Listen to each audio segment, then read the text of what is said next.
Dalam gemerlap Pulau Bali yang terkenal dengan keindahan alamnya, tersembunyi sebuah bangunan bersejarah yang kaya akan cerita dan kebudayaan. Selamat datang di Kertagosa, sebuah tempat yang memiliki kisah panjang peradilan di Pulau Dewata. Untuk Kertagosa itu ada artinya, Kerta artinya tempat, Gosa artinya dosa, artinya tempat penebusan dosa. Nama itu pun dipakai setelah zaman penjajahan Belanda, bukan dari dulu. Kertagosa merupakan satu dari 3 bangunan yang tersisa masa Kerajaan Klungkung, selain Balai Kambang dan bangunan Pemedal Agung. Bangunan ini telah menjadi saksi bisu dari berbagai peristiwa penting. Mari kita telusuri jejak sejarah yang terpatri dalam bangunan megah, menampilkan sebuah keindahan budaya yang masih terjaga hingga sekarang. Tempat ini menyimpan berbagai warisan budaya dan sejarah yang membawa kita ke masa lalu, di mana keadilan dan hukum memiliki makna yang mendalam bagi masyarakat Bali. Sekarang saya sudah berada di depan bangunan Balai Kertagosa. Kertagosa ini dibangun sejak tahun 1622, didirikan oleh Ide Dewa Agung Jambe. Kertagosa ini dahulunya digunakan sebagai tempat diskusi mengenai situasi keamanan, keadilan, dan kemakmuran dari Kerajaan Klungkung.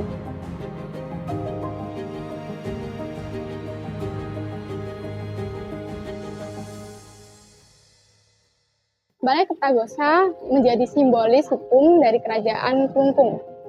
Namun, memasuki awal abad ke-20, Kertagosa jatuh ke tangan kolonial Belanda. Hal ini dikarenakan Belanda berhasil menaklukkan Kerajaan Klungkung dalam peperangan Pekutan. Bagaimana Kertagosa ini bisa jatuh ke tangan Belanda? Nah, Kertagosa ini jatuh ke tangan Belanda karena runtuhnya Kerajaan Klungkung. Tanggal 28 April 1908 itu terjadi perang Pekutan, perang besar-besaran atau perang penghabisan di hutan Klungkung. Tepatnya ada di wilayah ini, di wilayah Kertagosa. Karena jatuhnya atau lengsernya kekuasaan Dewa Agung Jambe, maka jatuh pula Kertagosa di tangan. Lalu bagaimana fungsi dari Balai Kertagosa sendiri itu waktu di bawah kekuasaan Belanda? Nah, di zaman kekuasaan Belanda, fungsi dari Kertagosa itu sebagai pengadilan adat tertinggi yang ada di Bali. Ya, adakah perubahan yang ada di Balai Kertagosa ini selama kekuasaan Belanda menduduki sini? Selama kekuasaan Belanda, Kertagosa sendiri mungkin ada beberapa renovasi mungkin ya, tapi tidak ada pengaruh dari kreasi dari bangunan Kertagosa sendiri. Jadi Kertagosa sendiri itu masih murni dari karakteristik Hindu. Salah satu daya tarik tempat ini adalah arsitektur dan dekorasinya yang menakjubkan. Langit-langitnya dihiasi dengan lukisan wayang bergaya Kamasan, mengambil ciri khas dari desa Kamasan. Menceritakan kisah wayang berisi nasihat dalam agama Hindu. Dalam setiap tingkatan atau petaknya, mengandung pesan yang berbeda. Pada petak pertama, berisi cerita Tantri Kandaka, yakni kisah tentang tipu muslihat dalam kehidupan masyarakat. Petak kedua dan ketiga bercerita tentang cerita Atma Prasengsa, yakni tentang penderitaan roh di neraka yang ditemukan oleh Bima dalam perjalanan mencari roh ayah dan ibunya. Cerita ini merupakan cerita yang paling populer daripada cerita lain dan menjadi ciri khas dari balai tersebut.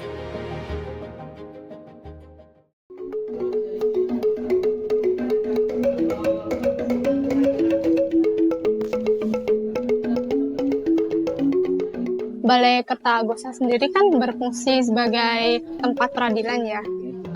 Kalau boleh tahu, saya nih beli contoh kasus yang pernah diadili di balai itu.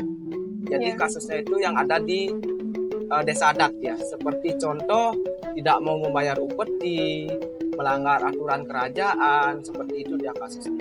Dan hukumannya pun tidak sama seperti pengadilan negeri, di penjara maupun ada hukuman mati, itu bukan. Jadi hukuman di sini itu ada yang namanya dispekang, ada yang sanksi sosial seperti itu. Dispekang itu seperti apa? Dispekang itu seperti diasingkan dari desa itu. Bagaimana kondisi Balai Kertagosa ini di akhir zaman kolonial ini? Untuk kondisi Balai Kertagosa sendiri di akhir zaman kolonial, mungkin banyak beberapa yang sudah direnovasi karena efek dari perang dan untuk bangunannya mungkin yang sekarang dengan yang dulu beda. Karena yang dulu setahu Bli itu hanya satu tingkat ya. Jadi di belakang saya ini terdapat satu meja dan 6 kursi yang memiliki makna yang berbeda-beda. Di sebelah kanan saya terdapat 3 kursi memiliki lambang lembu yang dimaknai dengan kesucian. Kursi-kursi ini diperuntukkan kepada Brahmana. Di sebelah kiri saya ini terdapat 3 kursi yang memiliki makna yang berbeda. 2 di antaranya ini memiliki simbol naga yang dimaknai dengan kemakmuran. 2 kursi ini diperuntukkan kepada bawahan raja. Dan di tengah ini memiliki simbol singa yang dimaknai dengan kekuasaan. Kursi ini hanya diperuntukkan untuk raja.